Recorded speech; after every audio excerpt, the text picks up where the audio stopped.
Diberkatilah semua yang datang di dalam nama Tuhan Yesus Kristus. Shalom. Tema hari ini adalah penggenapan janji Tuhan. Itu temanya. Tema dari gereja, ya. Penggenapan janji Tuhan. Apakah kita boleh klaim janji Tuhan?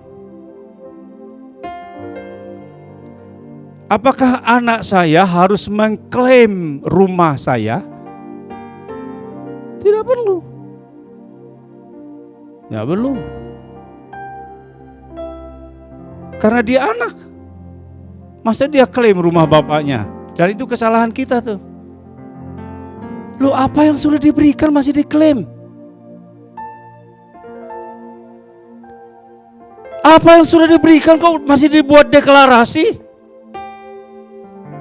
Jadi deklarasi saya setuju, tapi deklarasi untuk dirimu, bukan untuk Tuhan. Dia sudah mati di Kalvari. Jadi kalau kita deklarasi untuk kita klaim janji Tuhan, separuh benar. Kalau separuh benar, itu artinya salah. Gimana sih?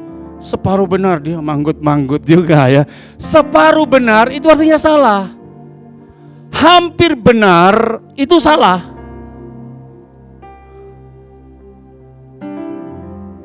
Jadi saya lihat klaim janji Tuhan.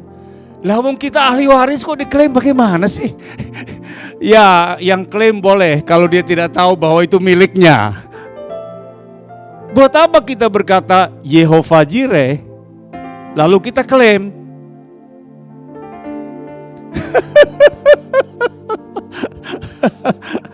Ya, all I have is yours, kata kitab suci. Amin. Semua yang Bapak punya, anak-anaknya memilikinya. Amin. Apa anaknya harus klaim? Enggak. Ahli waris mau klaim. Tapi mau klaim boleh. Dirimu sendiri. Katakan pada dirimu sendiri. Berdoa bagus. Berteriak boleh. Tetapi bukan karena kita berteriak baru Tuhan berkati kita, bukan. Kita berteriak itu, Tuhan, aku sudah diberkati. Amin. Tuhan, aku sudah disembuhkan. Jadi deklarasi itu untuk diri kita. Dari pihak Tuhan, Nislam, tetelestai, it is finished. Apa sih yang belum selesai? Dari pihak Tuhan untuk kita. Apa sih? Apa coba? Yang belum selesai apa coba? Coba. Yang Tuhan belum sediakan itu apa coba dalam hidup kita?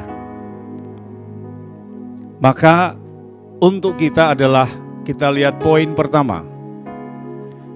Di dalam Tuhan Yesus Kristus, semua janji Bapa digenapi. Amin. Itu ayat yang pertama, 2 Korintus 1 ayat 20.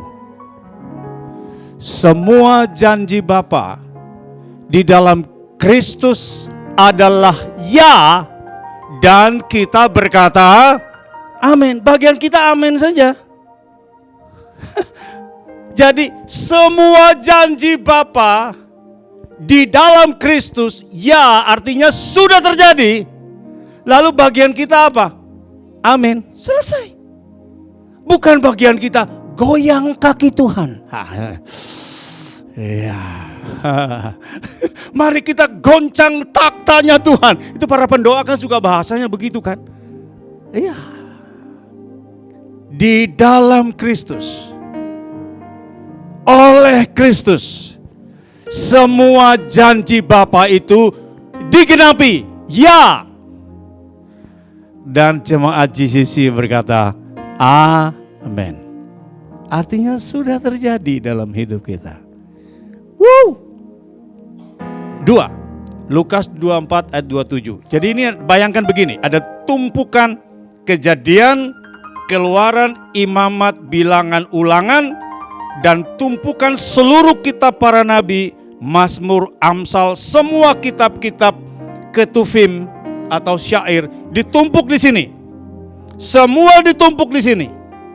Lalu Yesus berkata, dia menjelaskan tentang dirinya dari seluruh kitab Musa dan kitab para nabi. Artinya Tuhan Yesus menggenapi seluruh isi perjanjian lama. Amin. Sebutkan janji apa saja di dalam perjanjian lama dan di dalam Kristus terjadi dalam hidup kita. Amin. Tepuk tangan buat Tuhan Yesus. Sebutkan janji apa saja di dalam perjanjian lama. Ini ayatnya. Yesus menjelaskan kepada mereka tentang dirinya di dalam seluruh kitab Musa dan kitab para nabi. Itu ayatnya. Jadi seluruh tumpukan kitab perjanjian lama, Yesus berkata, aku telah memenuhinya. Maka berkat Abraham sampai ke kita, karena Tuhan Yesus menggenapinya. Haleluya. Itu luar biasa. Maka kalau tanpa Kristus, kitab suci ini tidak ada nilainya sama sekali. Ya, tidak ada nilainya. Kalau tanpa Kristus lalu kita punya kitab suci buat apa? Kristus menggenapi seluruh isi kitab suci. 1, 2. Ya, Roh Kudus adalah penggenapan janji Bapa. Itu ada 3 ayat. Jadi Yohanes 14 ayat 16, Yesus minta kepada Bapa supaya Roh Kudus diberikan buat kita. Dan apakah sudah terjadi? Apakah sudah terjadi? Oh, sudah. Lalu Yesus berkata dalam Injil Lukas tuh, dia berkata, tunggulah di Yerusalem sampai kamu diperlengkapi dengan kuasa dari tempat yang maha tinggi. Sudah digenapi? Sudah digenapi. Lalu Efesus 1 ayat 13 berkata, kita yang sudah diselamatkan, dimeteraikan oleh Roh Kudus yang dijanjikan. Jadi semuanya penggenapan. Tapi saya hanya mau garis bawahi 3 hal tentang Ruach HaKodes, Roh Kudus. Karena gereja yang akan dibangun oleh jemaat GCC adalah Holy Spirit area. Dan itu keren sekali itu. Yang akan dibangun GCC adalah Holy Spirit area. Bayangkan setiap orang masuk di situ dan mereka merasa berada di wilayah dari operasinya Roh Kudus. Amin. Saudara mesti kalau begitu mendengar kalimat pendek itu, wilayah Roh Kudus, mesti roh Anda itu mesti nyambar sesuatu. Ya. Tapi kalau ada yang tidak percaya juga tidak apa-apa, asal Anda tetap di sini. Supaya Anda menyaksikan tempat itu terjadi. Amin. Jangan tidak percaya terus kabur. Kau kabur ku kejar.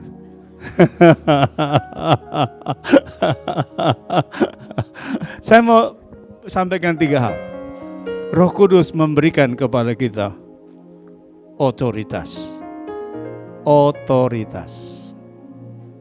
Otoritas itu namanya exousia. Jadi otoritas itu namanya exousia. Atau bahasa sederhananya, gak usah pakai istilah teologi, status. Status. Semua yang dipimpin oleh Roh Elohim adalah anak-anak Bapa. Status. Oleh Roh Elohim kita berseru, ya Aba, ya Bapa. Status. Anak itu status. Exousia, status. Tapi Roh Kudus juga memberikan kita yang kedua, dunamus, yaitu power. Sudah, semua sudah tahu. Di JCC semua sudah tahu. Kesembuhan, mujizat, itu dunamus, itu power. Tapi saya tidak bicara itu. Saya tidak bicara status. Saya tidak bicara pemulihan, kesembuhan. Itu porsinya senior Pastor Verona, ya. Saya mau sharing yang ketiga. Listen to me. Namanya Roh Kudus. Roh Kudus. Malaikat beritahu Maria, Roh Kudus akan menaungi engkau. Dan anak yang engkau lahirkan adalah ini serius tidak tahu. Loh, ini serius tidak tahu. Minggu depan kita Natalan lagi kalau begitu. Loh, Roh Kudus akan turun atasmu dan engkau akan melahirkan anak yang disebut anak apa? Anak yang kudus. Gimana sih? Itu kitab suci. Jadi demonstrasi mujizat saya setuju. Ada yang kaget ya? Anda ditumpangi tangan, rebah. Saya setuju dan saya senang juga. Tetapi sorry to say, saya lebih setuju ketika Roh Kudus memanduhi kau. You make holy. Amen. Dan holy itu silent but powerful. Serius. Jangan salah tanggap ya. Jadi manifestasi itu penting. Orang dipenuhi Roh Kudus selalu berteriak. Ya, haleluya. Saya kan tukang teriak loh. Ya. Iya, enggak apa-apa. Kita penuh Roh Kudus selalu berteriak haleluya. Tapi tidak hanya itu. Penuh Roh Kudus selalu ada manifestasi, ada kuasa. Yes, amin. Tetapi namanya Roh Kudus pasti yang dipenuhi kudus. Amin. Dan kudus itu bukan pekerjaan saya, bukan. Roh Kudus. Karena yang di dalam kita adalah kudus. Iya. Jadi Yesus datang menggenapi janji Bapa. Roh Kudus datang menggenapi janji Bapa. Yang ketiga. Wow, goyim, bangsa-bangsa. Ini yang buat saya merasa bangga sekali di dalam Kristus. Ya. Wow, ini dahsyat sekali. Galatia 3:8, Injil pertama kali diberitakan kepada Abraham. Nah, itu ajaib bukan? Abraham itu di dalam Kejadian pasal 12, pasal 11. Tapi Galatia 3:8 berkata, Injil kabar baik pertama kali diberitakan kepada Abraham dengan berkata, olehmu semua bangsa di bumi mendapatkan apa? Berkat. Itu Injil. Kata kitab suci itu Injil loh. Itu Injil. Roma 9 ayat 25 berkata, ini Paulus kutip dari apa yang ditulis oleh Nabi Hosea. Yang bukan umat disebut umat, yang bukan kekasih disebut kekasih. Siapa itu? Goyim. Goyim itu siapa? Bangsa di luar Israel. Kita. 1 Petrus 2 ayat 10 berkata, dahulu kamu bukan umat, dahulu kamu tidak dikasihani, sekarang kamu memperoleh belas kasihan dan menjadi umatnya. Amin. Itu penggenapan. Jadi kita bangsa-bangsa di luar Israel diselamatkan. Itu penggenapan janji Bapa bahwa bangsa-bangsa diselamatkan. Amin. Yang keempat, haleluya, penggenapan perjanjian baru. Jadi jangan pikir begini, kita mulai dari yang materi dulu. Materinya kan, ini saya bawa kitab suci ya, tapi hampir tidak pernah dibaca. Tadi Melinda bilang, Bapak kan sudah tahu semua ayat yang dikirim. Ada benarnya juga sih. Bapak kan sudah tahu semua ayat. Ya. Tahu firman itu penting ya. Penting sekali. Penting sekali. Karena Lukas 24 ayat 45 berkata, lalu ia membuka pikiran mereka dan mereka mengerti firman. Artinya dia sudah tahu sebenarnya, tetapi tidak mengerti. Itu persoalan. Jadi sudah tahu, tapi tidak memahami. Lalu ia membuka pikiran mereka dan mereka mengerti isi kitab suci. Perlu ibadahnya di situ. Karena ketika kita ibadah, maka Roh Kudus akan buka pikiran kita, lalu kita mengerti isi kitab suci. Amin.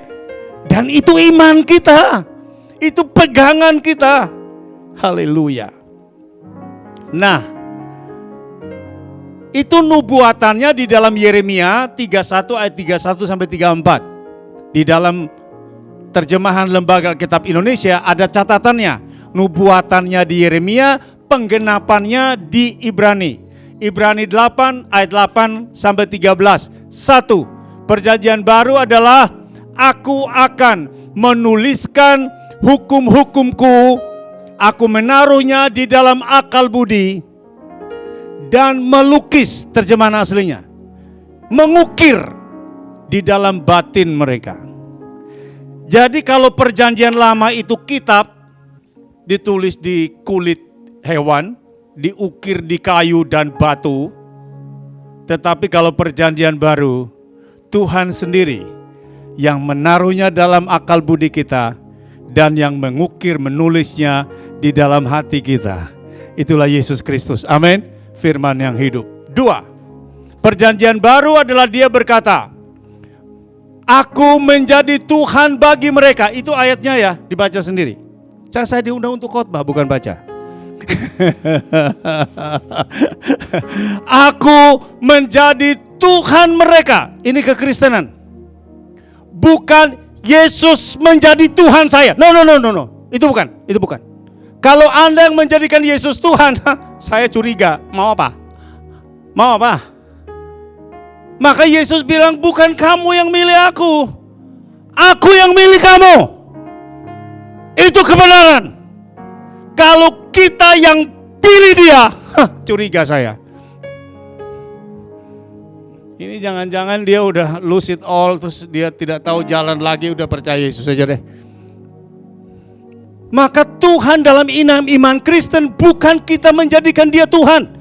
Anda tidak menjadikan Yesus Tuhan, dia tetap Tuhan. Amin. Maka perjanjian baru dia berkata, aku menjadi Tuhan mereka dan kemudian mereka menjadi umatku. Amin. Jadi Tuhan yang milik kita, kekuatan kita di situ tuh. Kekuatan kita di situ. Kekuatan kita di situ. Dia jadi Tuhan. Lalu dia menjadikan kita umatnya. Luar biasa itu. Itu anugerah. Maka kita pasti diselamatkan untuk selama-lamanya. Karena bukan kita yang minta diselamatkan. Bukan. Oh, selamatkan saya, kita bikin proposal. Lalu malaikat dia akan periksa dulu mana yang memenuhi syarat ini. Oh, tidak begitu. Dia datang dan mencari kita. Dia berkata, aku Tuhan. Aku menjadi Tuhanmu. Kamu menjadi umatku. Itu perjanjian baru. Wow. Yang ketiga, dia berkata begini, tidak perlu lagi diajarkan kepadamu, kenal Tuhan. Kenal Tuhan. Itu Taurat itu. Taurat, nabi-nabi bilang, dengar, ada Tuhan. Itu Taurat. Perjanjian baru, nabi tak perlu berteriak. Yesus yang datang berkata, akulah pintu. Akulah roti hidup. Tidak perlu lagi diajarkan kenal Tuhan. Tidak. Itu Taurat. Kalau ada seminar pengenalan akan Tuhan, itu Taurat. Tapi seminar Tuhan perkenalkan dirinya, itu anugerah. Amin. Haleluya. Itu luar biasa itu. Itu Tuhan kita. Itu Tuhan kita. Tak perlu diajarkan lagi kenal Tuhan, kenal Tuhan, kenal Tuhan. Sebab semua besar kecil mengenal Tuhan karena Dia datang menjadi manusia dan ada di tengah-tengah kita. Amin. Haleluya.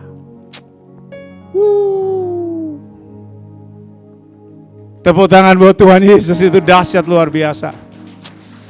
Penggenapan perjanjian baru. Lalu ini yang terakhir kita lihat. Jaminan seluruh perjanjian Bapa digenapi.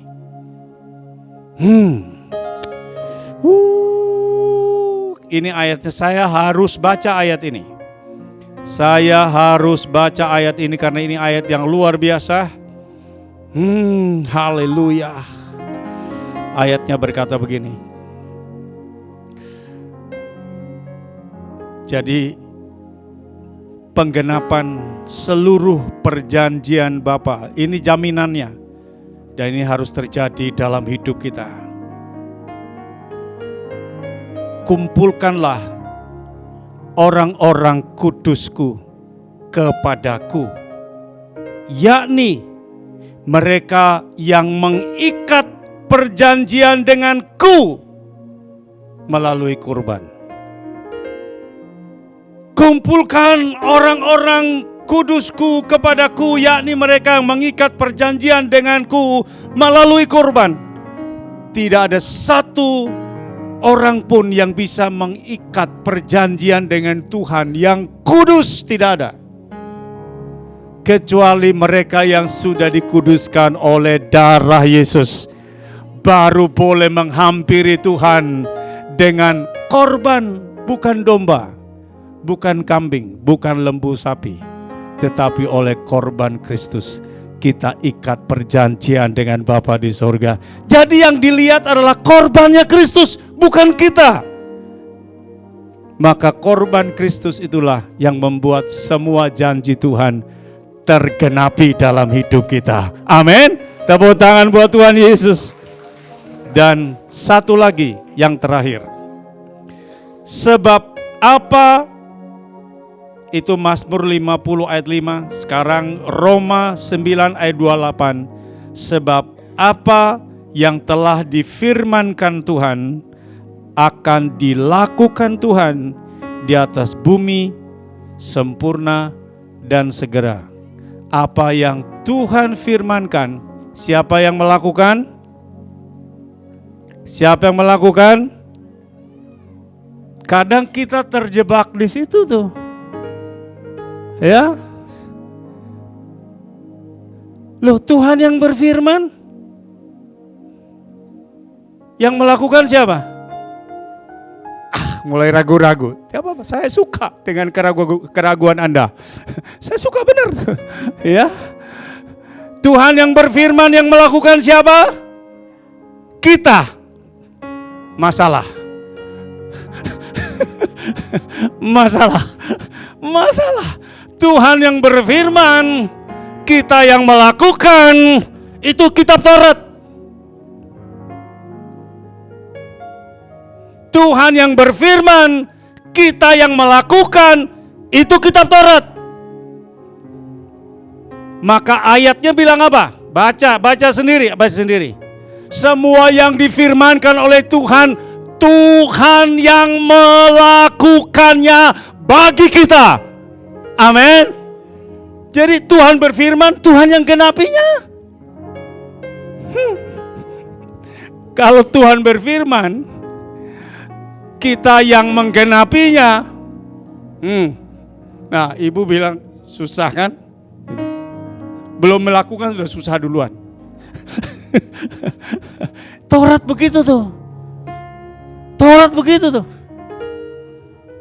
Maka ayat ini berkata, ini ayat perjanjian baru. Ini ayat anugerah. Tapi ibu benar. Kalau Taurat, apabila kamu mendengar firman Tuhan dan mentaatinya, maka satu, jadi kepala bukan ekor. Tidak taat, terkutuk. Masalah di situ. Maka Roma 9 ayat 28. Ingat ayat itu ya.